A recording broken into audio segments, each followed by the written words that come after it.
Bueno, aclaro que tenemos ahí por ahí una gráfica que nos recomendó Carlos Álvarez ponerla durante su comentario. A ver, te escuchamos, Carlos. Con mucho gusto. Mira, mandé otras dos. Mandé una carta de la Ay, Comisión Nacional de Derechos Humanos ay, y otra, una infografía que nos regaló la Organización Mundial de la Salud hace poco. Eh, a nivel mundial mueren ay. 7 millones, fíjense bien, 7 millones de seres humanos cada año mueren prematuramente por la contaminación atmosférica. El 85% de ella se genera por la quema de combustibles fósiles. Eso es para empezar, ¿verdad? Que nos quede claro. Ahora bien, México, en la gráfica que está por ahí, ojalá que la puedan presentar, en ¿Cuál su de las tres? report, Espérame que intervenga. ¿Cuál de las tres? ¿La carta, la la primera, infografía la o la primera, primera? La primera, por favor. la primera es los costos totales de degradación ambiental. Se llama composición de costos totales por agotamiento y degradación. Si se fijan al fondo de la tabla, habla, ahora ya dice emisiones al ambiente, bueno, es la contaminación atmosférica, ¿verdad? 808,000 millones solamente en un año. Ay, caray, ¿y por qué tanto? Porque estos prácticamente 40,000 millones de dólares en un año son las faltas al trabajo y todas las enfermedades. Pueden ser 25 enfermedades generadas por la contaminación atmosférica.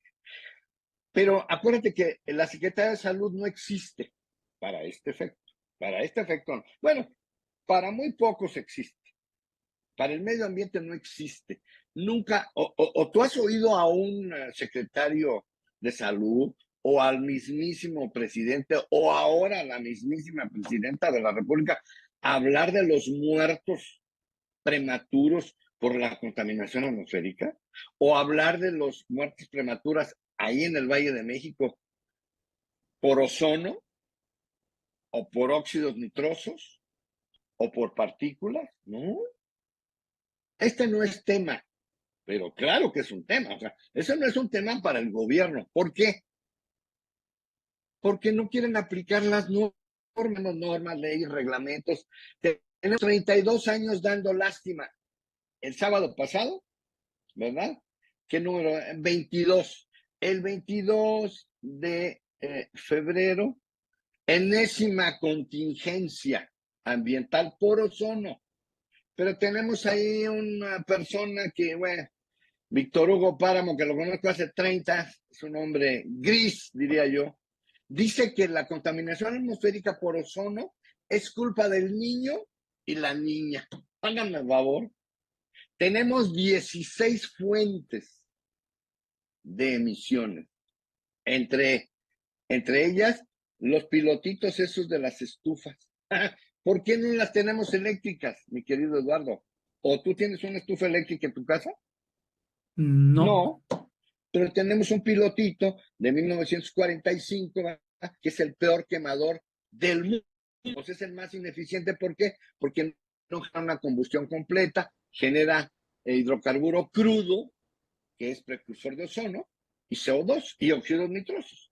Todas las combustiones, fíjense bien, generan CO2, óxidos nitrosos, y ahora en este amontonamiento, digo yo, en esta conurbación de la megalópolis, toda esa mezcla de 60 o 70 sustancias, al rato a las 2 de la tarde, con la acción fotolítica del sol, se forma el ozono. Este ozono troposférico, el que nosotros generamos aquí abajo, no el ozono que rodea el globo terráqueo y que nos protege de las radiaciones solares, de los rayos ultravioletas. Entonces, ¿por qué seguimos en contingencias ambientales? ¿Por qué seguimos parando autos? Esa no es ninguna acción, ¿me explico? Es como decir, a ver, voy a respirar tantito. ¿Cómo crees? ¿Por qué? Porque hay una complicidad eh, entre los sectores de poder y la clase política. O sea, Por un lado no quieren gastar. La refinería de de Tula, pues ya sabemos, ¿verdad? Que nos siguen envenenando. Ya prometió la doctora Sheinbaum, después de 32 años, los políticos, ella ya reconoció. Pero va a estar muy difícil que le ponga gas a la central termoeléctrica de Tula. ¿Sabes por qué? Porque los ductos, si te acuerdas del pleito de Bartlett, director de CFE, con los canadienses, perdimos $4.500 millones en un pleito, no están terminados los ductos. ¿Cómo va a llegar el gas para sustituir el combustóleo en Tula, en la central termoeléctrica de Tula? No va a llegar pronto porque hay que terminar los ductos. Y nosotros estamos en otros temas. O sea, es muy complicado, pero el tema es, ya es tiempo que los empresarios y todos nos decidamos a reducir, a eliminar, a ir a las energías limpias, a ir a los equipos eléctricos. Vamos a hablar de los carros eléctricos, vamos a hablar de las bicicletas eléctricas, aunque todo el mundo me critica, a ver, ingeniero, espérame. O sea, quiere que yo ande en periférico en una bicicleta eléctrica, pues me matan. Es correcto.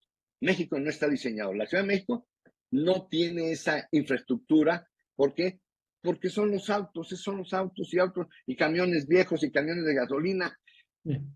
No queremos hacer más metro. Vamos a seguir hablando la semana que te ya me acabé mi tiempo, pero Sí. vamos a seguir hablando. Vamos a ir una por una las fuentes de emisiones, si te parece, una por una y por qué no se resuelve. Una Bien. por una, de todas las fuentes contaminantes. Muchas gracias, Carlos, como siempre, muy enterado. Es temas fundamentales en que pocas personas dan atención. Muchas gracias, Carlos. Hasta la Con próxima mucho semana. gusto. Muchas Buenos gracias. días. Gracias. Hasta la próxima semana.